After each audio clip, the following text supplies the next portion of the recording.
The morning began with a silence so sharp it felt as though the earth itself was holding its breath. The prairie lay wide and empty, streaked with pale light as the sun climbed slow over the horizon. Elias McGraw stood in the doorway of his barn, boots planted in dust, hat low against the rising glow. That was when he saw it, something small, fragile, a shadow curled against the woodpile.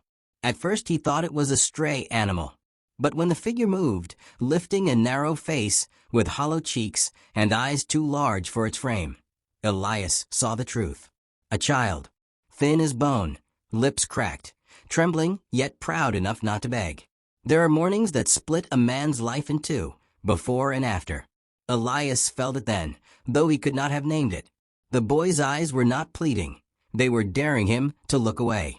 But Elias could not. He stepped closer, slow, careful, the crunch of dirt beneath his boots loud in the still air. He reached into his satchel and pulled a heel of bread, hard but nourishing, and held it out. The child did not snatch it, but accepted with deliberate slowness, chewing as though each bite was both gift and shame. Elias poured water into a tin cup and offered it.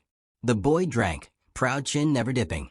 Elias felt something stir within him, something that had lain buried, an echo of a boy he once had been, left hungry at his father's table while grief and whiskey kept his old man silent.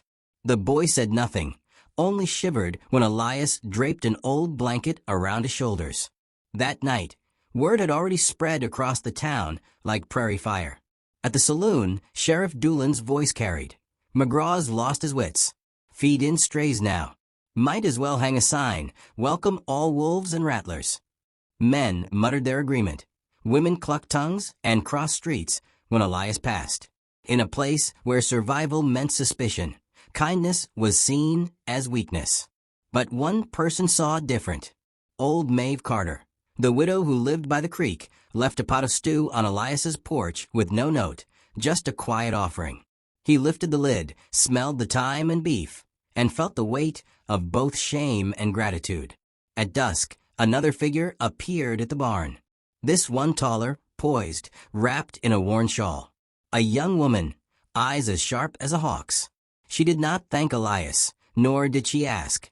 She simply stepped to the boy's side, laying her hand on his hair. She spoke to him in a language Elias did not know, yet the sound was soft as river water. The boy leaned against her, the way roots find soil. Her gaze fixed on Elias, part suspicion, part silent acknowledgement. Elias felt her strength and his own inadequacy in the same breath. That night by the fire, Elias thought of his mother, gone too soon, and the hunger that followed, not just of the belly, but of the soul. He remembered nights when he had wished for anyone, to turn toward him, to offer a crust of bread, a word of care. He realized then why he had given without thought. Because once, no one had given to him. His scars were buried deeper than skin. Days passed. The boy, whom the woman called Little Hawk, began to linger by Elias's side. Elias showed him how to take a piece of wood and carve it down to the shape of a horse, smoothing edges with care. Little Hawk worked in silence, but when he left a feather tied with twine on Elias's doorstep, Elias felt it like a vow. Ayana, the sister, mended one of his shirts without asking. Elias repaired Little Hawk's moccasins with leather straps. They spoke in the language of gestures, small mercies passing back and forth like tokens of something neither dared name. But the town did not soften. Sheriff Doolan came riding up one morning, jaw tight, eyes hard. "You'll bring war on all our heads," he warned. "Send them off.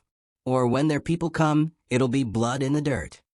That night, a brick shattered Elias's barn window, glass and dust scattering across the straw. A note tied to it read, "Send them back, or you'll pay." Elias picked up the shards with steady hands.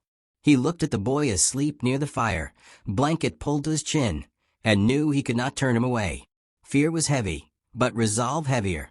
The next morning, a stillness heavier than any he had known cloaked the land. Elias woke to the sound of nothing. No birds, no wind. He stepped outside and saw dust rising like smoke on the horizon. His heart slowed, then pounded. Out of that dust came a sight to still any man. 200 riders, mounted and silent, stretching in a long, unbroken line. Warriors painted for war, lances gleaming, feathers catching the light.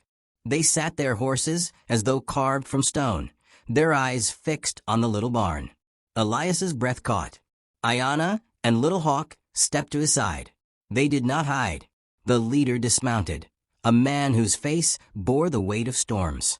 He walked forward, every step deliberate, until he stood before Elias. His voice was deep measured. He asked why Elias had taken a child in. Behind him, the warriors waited like a storm held back by rains. Elias could have lied, could have pleaded, could have raised his rifle. But he did none of these. He stood steady, hat in his hands, and spoke simple truth. Because no one should starve where bread is plenty. For a long moment, silence stretched like a noose. The warriors watched, breath and earth holding still. Then Ayanna stepped forward, her hand brushing Elias's arm, the first time she had touched him without suspicion. A gesture that said, "Here is trust." The leader's eyes narrowed, then softened. He nodded once.